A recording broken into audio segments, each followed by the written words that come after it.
उम्र बस 24 साल। वह एक प्राइवेट कॉलेज में पढ़ता था। कॉलेज दिखने में तो आलीशान था, पर वहां भीड़ कम थी।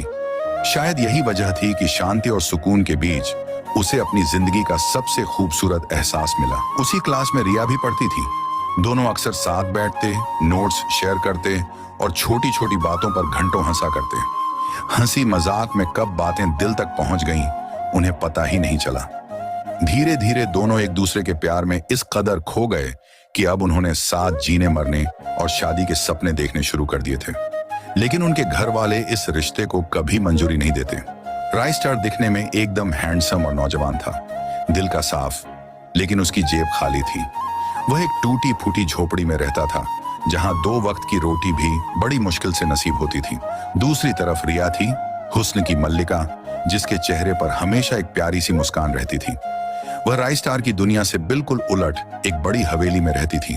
उसके घर के बाहर करोड़ों की कारें खड़ी रहती थीं और नौकर चाकर बस एक इशारे का इंतजार करते थे।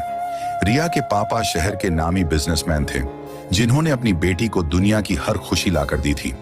आखिरकार दोनों ने एक बड़ा फैसला लिया, भागकर शादी करने का।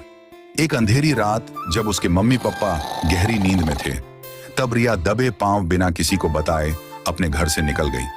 उसने पीछे मुड़कर अपने पिता की करोड़ों की संपत्ति और ऐशो आराम को नहीं देखा। उधर राइस्टार भी अपना सब कुछ छोड़ रिया से मिला। दोनों ने अपनी पढ़ाई, अपनी डिग्री और अपना शहर, सब कुछ हमेशा के लिए पीछे छोड़ दिया और वहां से निकलकर वे एक दूर अनजान शहर पहुंचे और वहां दोनों ने एक दूसरे को वरमाला पहनाई। कोई बैंड बाजा नहीं था, कोई बाराती नहीं थे, बस 2 दिल थे और अटूट विश्वास। शादी के बाद वे एक ऐसे छोटे से गांव में आ गए जहां की आबादी न के बराबर थी और उन्हें कोई पहचानने वाला नहीं था। राइस्टार ने एक छोटा सा कमरा किराए पर लिया। कमरा टूटा फूटा था, लेकिन उस कमरे के कोने कोने में प्यार बसा था। दोनों खुशी से और प्यार से रहने लगे।